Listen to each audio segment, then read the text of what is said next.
Welcome to our latest tutorial on how to export your WhatsApp contacts. If you've ever needed to save or transfer your WhatsApp contacts to a different format, we have a simple and updated method for you.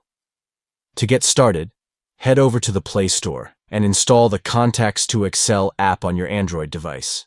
This app will allow you to easily export your WhatsApp contacts to an Excel file with just a few simple steps. Once the app is installed, open it up and follow the on-screen instructions to begin the export process. The app will guide you through the necessary steps to extract your WhatsApp contacts and save them in an Excel file format.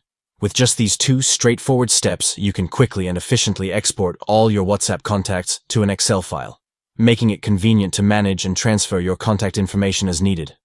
By using the Contacts to Excel app, you can streamline the process of exporting your WhatsApp contacts and have them readily available in a versatile Excel format. Remember to keep your data secure and make backups regularly to safeguard your important information. Thank you for watching, and don't forget to give this video a thumbs up and subscribe for more helpful tutorials and tech tips.